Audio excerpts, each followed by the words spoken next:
Bonjour et bienvenue dans ce Cravate Club spécial Carrefour du Manager à l'IFCAE où j'ai le plaisir de recevoir Reda Taleb. Bonjour Reda. Bonjour Thomas. Reda, vous faites partie du cabinet Officium dont vous êtes directeur général. Exactement. Et vous venez de publier une enquête sur les pratiques du management de l'innovation dans les entreprises marocaines. Exactement. Qu'est-ce qu'il faut en retenir? Alors effectivement, nous avons mené cette enquête récemment sous la coupole de l'OMPM, l'Observatoire marocain des pratiques de management. Nous avons donc interrogé les patrons d'entreprise et les managers sur le management de l'innovation, comment l'innovation est gérée au sein de l'entreprise marocaine. Les résultats effectivement sont très riches. Les principaux enseignements sont que à peu près une entreprise sur deux des entreprises sondées déclare avoir un système de gestion de l'innovation. C'est beaucoup, j'imagine, par rapport à... C'est un chiffre qui est cohérent avec ce qu'on observe dans l'accompagnement des entreprises au quotidien, mais qui est effectivement plutôt positif. Ça veut aussi dire que la moitié n'en a pas, mais si on se concentre sur la moitié qui en a, le niveau de maturité n'est pas le même. Donc il y en a qui sont très avancés en termes de robustesse de leur système de management de l'innovation. Il y en a qui sont un peu à l'état embryonnaire, et puis c'est une sorte de gaussienne. Il y a l'essentiel des entreprises qui sont en train d'améliorer ce système-là. Ce qui est intéressant de savoir, c'est que l'enquête a porté sur 14 secteurs d'activité dans les 12 régions du Royaume, des entreprises de toute taille, donc la TPME, l'entreprise à taille intermédiaire et la grande entreprise, et qu'il n'y a pas de disparité particulière entre les profils des sondés. C'est-à-dire que nous n'avons pas trouvé que les grandes entreprises sont celles qui innovent et les petites pas, ou l'inverse. Donc c'est assez homogène en termes de profiling. Alors, beaucoup de volonté d'innover, mais est-ce que ça se traduit dans les résultats chez ces entreprises? Alors, ce qui est intéressant, ce que nous avons relevé, c'est qu'il y a une très forte corrélation entre les entreprises qui ont en place des systèmes d'innovation qui marchent et leur performance économique. Comment on a mesuré ça?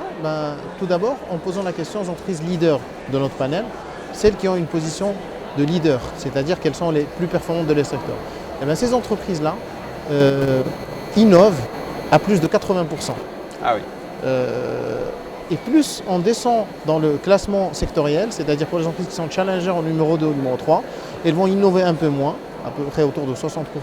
Et puis celles qui sont en queue de peloton vont innover encore moins, autour de 30%. Donc il y a une très forte corrélation entre la capacité de maîtrise des systèmes d'innovation, l'innovation elle-même, et les résultats, la performance économique. Très bien. Au niveau mondial, comment se situe le Maroc justement par rapport à l'innovation? Alors, pour pouvoir répondre, je vais faire référence au Global Innovation Index, le GII, qui est édité par un consortium dont le WIPO, la World Intellectual Property Organization, l'Organisation mondiale de la propriété intellectuelle, avec l'INSEAD et l'Université new-yorkaise, et qui fait le classement de 140 pays sur la base de 80 indicateurs. Donc, il leur donne une notation de 0 à 100 sur deux aspects. Premièrement, les inputs, donc l'infrastructure, les universités, les budgets de recherche, etc. Mais également sur l'output, donc qu'est-ce qu'on crée comme valeur ajoutée, comme connaissance. Et le Maroc, sur le dernier résultat, sur 140 pays, est à la 76e place. D'accord. On recule de 4 places par rapport à 2017. Par rapport aux indicateurs, qu'est-ce qui est bon et qu'est-ce qui est amélioré donc finalement? Alors justement, je vous remercie pour la question parce que ce classement cache un contraste. En fait, on est très bon sur certains aspects. Par exemple, en design industriel, en nombre de brevets déposés, si on le ramène au PIB ou dans l'absolu, on est 8e mondial. 8e mondial sur le design industriel, par exemple. Exactement. Sur d'autres aspects, par exemple sur ce qu'on appelle Innovation Linkage, c'est-à-dire la capacité à créer un écosystème, des liens entre l'université et l'entreprise, etc., nous sommes 115e. Bien évidemment, l'étude est très riche, mais j'ai pris deux extrêmes pour donner un peu un aperçu sur le fait que ça cache une réalité qui est un peu plus complexe. Alors, qu'est-ce que peuvent faire les entreprises qui nous regardent et qui ont une politique innovation pour aller plus loin et pour progresser encore? Il existe évidemment un certain nombre de choix, de priorités sur lesquels il faut s'atteler. Tout d'abord, si on veut s'améliorer par rapport à notre ranking mondial, il faut voir où est-ce qu'on est un peu en queue de peloton, les derniers de la classe, et s'améliorer, notamment par exemple cette histoire d'écosystème. Notre capacité à créer des liens plus forts entre l'université, quand je dis université, c'est également les grandes écoles, c'est dans le sens enseignement supérieur de manière générale, le monde de la recherche, le monde académique et le monde de l'entreprise, avec l'implication des autres parties prenantes, notamment l'État, à travers ces différents organes, est un élément essentiel, un prérequis essentiel pour pouvoir créer une meilleure culture de l'innovation. Deuxièmement, il y a bien évidemment, toujours dans cette dynamique, l'enseignement de l'innovation. On doit en parler. On doit promouvoir cela au niveau de l'éducation, mais on doit également le promouvoir au niveau de l'entreprise. C'est-à-dire qu'il faut des systèmes de gestion d'innovation, il faut des budgets d'innovation. Donc l'actionnaire doit dédier un certain nombre de budgets à l'innovation. On doit également avoir des rewards, c'est-à-dire compenser positivement les gens qui contribuent à l'innovation au sein de l'entreprise. Et les encourager, j'imagine. Et les encourager, effectivement, parce qu'il faut savoir que sur 1000 projets d'innovation, il y en a à peu près 100 qui sont réellement étudiés, une dizaine qui sont mis sur le marché et un seul qui réussit.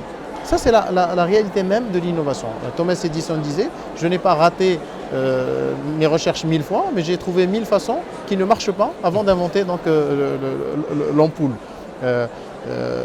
Un des éléments probables sur lequel probablement les entreprises pourraient travailler, c'est le fait de se faire accompagner. Il n'y a aucun souci à ne pas être capable soi-même de porter un projet d'innovation. C'est un projet d'entreprise important.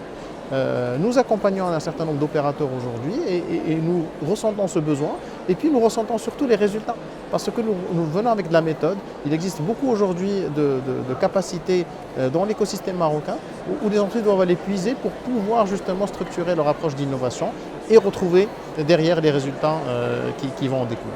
Merci Reda Taleb. Allez, une dernière chose à retenir pour les entreprises qui nous regardent et qui innovent. Qu'est-ce qu'on peut leur dire? Un projet d'innovation, ça demande des moyens. Donc dans le business plan, on doit consacrer des budgets à l'opérationnel, à la croissance, j'ai envie de dire, incrémentale. Mais on doit également prévoir des budgets, mais également d'autres ressources, donc consacrer une partie de nos ressources humaines à travailler sur des projets d'innovation. Ça ne peut pas fonctionner autrement. Ce n'est pas un fruit du hasard seulement, ça peut arriver, mais ça c'est de l'invention. L'innovation est un processus qu'il faut mettre en place, il faut se donner les moyens de réussir, et puis il faut suivre les indicateurs pour s'assurer qu'on a bien fait d'investir. Merci beaucoup Reda Taleb. C'est moi qui vous remercie. Je rappelle que vous êtes directeur général de Officium, cabinet de conseil, et que vous avez récemment sorti une étude sur le management de l'innovation au Maroc. À très bientôt sur Matin Première.